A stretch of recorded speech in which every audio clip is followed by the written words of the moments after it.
दिल्ली की रानी। एक थी रानी। क्योंकि राजा की मौत एक हादसे में हो गई थी, रानी को ही राज्य संभालना पड़ रहा था। रानी का नाम था रानी रश्मिवती। रानी ईमानदार थी और प्रजा की सेवा में लगी रहती थी। एक दिन उसके दरबार में 3 नौजवान आए, रमेश, सुरेश और दिनेश। कहो, क्या सहायता कर सकती हूँ मैं तुम्हारी? हम आपके दरबार में काम करना चाहते हैं ताकि जनता की सेवा कर सके। लेकिन अभी तो तुम्हारी उम्र बहुत छोटी है। तुम लोगों को तो अभी अपनी पढ़ाई पर ध्यान देना चाहिए। हमारा मन पढ़ाई में नहीं लगता।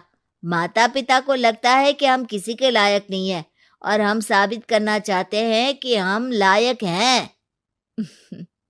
उत्साह बहुत अच्छा है, मगर अभी उम्र कच्ची है तुम लोगों की। अरे उम्र से क्या होता है रानी जी?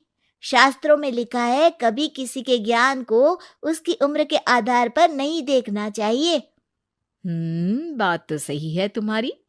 और अगर सच में तुम अगर ये संकल्प करके आए हो कि तुमको यहाँ काम करना है, तो पहले परीक्षा देनी पड़ेगी। 3 परीक्षा, एक शारीरिक परीक्षा, एक बुद्धि की परीक्षा और एक देशभक्ति की परीक्षा। और ये क्या है? वो मंत्री महोदय तुम्हें समझा देंगे। हमारे पास समय नहीं है। अगर तुम लोग तैयार हो तो बताओ। हाँ, हम तैयार है किसी भी परीक्षा के लिए। मैं भी तैयार हूँ कुछ भी कर गुजरने के लिए। तो ठीक है मंत्री जी, आप इन तीनों की परीक्षा कल से ही शुरू कर दीजिए। जो आ गया रानी साहिबा। अगले दिन से ही तीनों की परीक्षा शुरू हो जाती है। पहले शारीरिक परीक्षा, यानी किस में कितना है दम, ये देखेंगे हम। क्योंकि शरीर में दम होगा तभी तो प्रजा की सेवा में दम लगा पाओगे। हमें क्या करना होगा? वो पेड़ दिख रहा है, जो सबसे पहले चढ़ेगा उस पे दरबार में नौकरी पाने के अवसर उसी के बढ़ जाएंगे। मैं चढ़ता हूँ। अरे रुको रुको, गिनती गिनने दो। 1, 2, 3। 3 की गिनती के बाद रमेश और सुरेश भागकर पेड़ के पास गए, मगर दिनेश आराम से पेड़ के पास गया। जैसे ही रमेश और सुरेश आधे पेड़ तक चढ़ गए, दिनेश ने उन दोनों की टांग पकड़ के उन्हें नीचे गिरा दिया और खुद पेड़ पर चढ़ गया। दिनेश की जीत हुई। अरे लेकिन इसने बेईमानी की। बेईमानी नहीं की, बुद्धि लगाई। शरीर के दम के साथ दिमाग में भी दम होना चाहिए। क्यों मंत्री जी? हाँ, बात तो तुम्हारी सही है। लेकिन बात अगर बुद्धि की है तो बुद्धि की असली परीक्षा हम कल लेंगे। शाम को जाकर मंत्री रानी को सब बता देते हैं। यानी दिनेश उन सब में ज्यादा होशियार है। जी रानी साहिबा। अगले दिन तीनों की बौद्धिक परीक्षा का समय होता है। आज हमें क्या करना है मंत्री जी? थोड़ा सब्र करो, कल जल्दबाजी में ही हारे थे तुम। सही कह रहे हैं मंत्री जी। अरे तू क्यों ज्यादा बोल रहा है? तू भी तो हारा था ना कल। ए दिनेश, ज्यादा होशियार मत बन। अरे लड़ो मत। आज की परीक्षा पर ध्यान दो। आज की बौद्धिक परीक्षा में ये कुछ बोरे हैं, कुछ में नमक है और कुछ में रुई। जिसको जो ले जाना है उठा लो। देखते हैं कि कौन जल्दी से कोई भी एक बोरा नदी के उस पार लेकर जाता है। समय शुरू होता है अब। तीनों बोरों की तरफ बढ़ते हैं। सुरेश, नमक की बोरी भारी है, ले जाने में मुश्किल होगी। हाँ, सही कह रहा है। रुई हल्की है, हम दोनों रुई लेकर चलते हैं। अरे भाई, मैं तो नमक लेकर जाऊंगा। रमेश और सुरेश ये सोचकर हंसते हैं कि आज तो दिनेश हार ही जाएगा। दौड़ शुरू होती है। 1, 2, 3। तीनों नदी की तरफ भागते हैं। रुई में वजन कम होने के कारण रमेश और सुरेश आगे निकल जाते हैं और दिनेश थोड़ा पीछे। पर जैसे ही वो सब नदी में जाते हैं, दिनेश की बोरी का नमक गलने लगता है और वजन कम हो जाता है, जबकि रमेश और सुरेश की रुई में पानी भर जाता है और बोरी का वजन बढ़ जाता है। अरे ये इतनी भारी क्यों हो गई रमेश?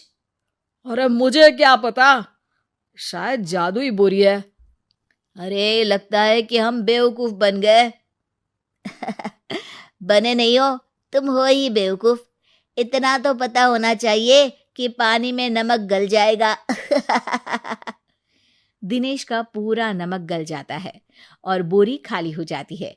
वो जल्दी से रेस पूरी कर लेता है। इस परीक्षा के विजेता भी दिनेश ही हैं। उसने दिमाग लगाकर दिखा दिया कि वो बौद्धिक परीक्षा में भी रमेश और सुरेश से आगे है। अब कल तुम्हारी देशभक्ति की परीक्षा होगी, जो स्वयं रानी माँ लेंगी। रात को फिर मंत्री रानी के पास जाकर बता देते हैं कि आज की परीक्षा में कैसे दिनेश ने अक्लमंदी दिखाई और बौद्धिक परीक्षा में भी उसी की जीत हुई। अरे वाह, दिनेश तो हमारे बहुत काम आ सकता है। हम उत्साहित हैं कल की परीक्षा के लिए। वो तो ठीक है रानी साहिबा, लेकिन हमने सुना है कि पड़ोसी राज्य का राजा आकाशदीप हमारे राज्य की सीमा में घुसपैठ कर रहा है। ये तो चिंता की बात है, हमें जल्द ही कुछ करना चाहिए।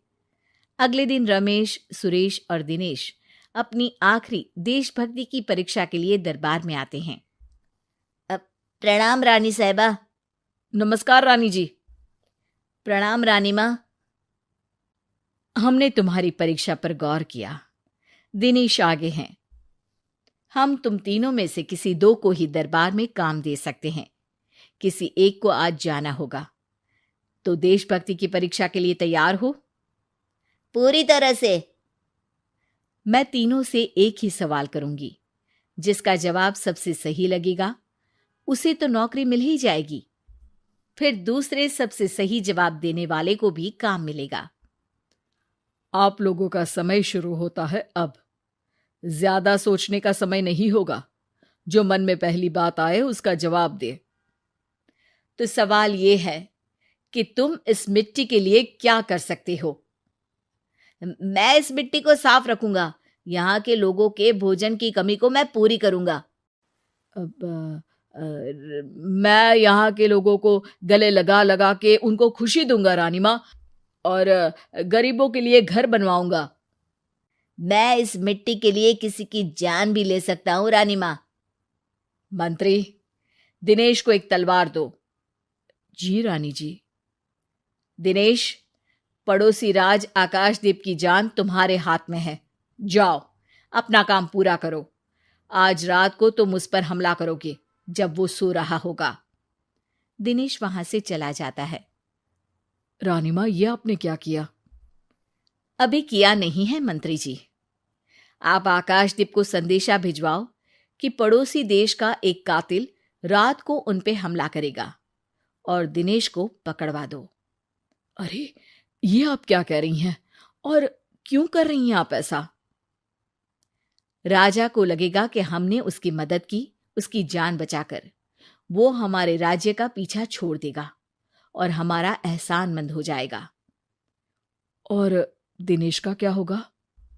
इस राज्य को दिनेश जैसे शातिर और लड़ाकू लोगों से ज्यादा जरूरत है, ऐसे लोगों की जो लोगों को खाना खिलाने की और खुश करने की बात करे। और ये गुण सुरेश और रमेश में है। इन्हें नौकरी दे दो। दिनेश बहुत चतुराई से नौकरी हड़पना चाहता था, जिसके लिए उसने रमेश और सुरेश जैसे दोस्तों का भी नुकसान किया। पर रानी ज्यादा चतुर निकली। उसने एक तीर से दो निशाने लगाए। दिनेश जैसे खूंखार युवक को राज्य से बाहर करवा दिया और पड़ोसी राजा आकाशदीप को अपना एहसानमंद कर लिया। पूरा दरबार रानी की जय जयकार कर रहा था।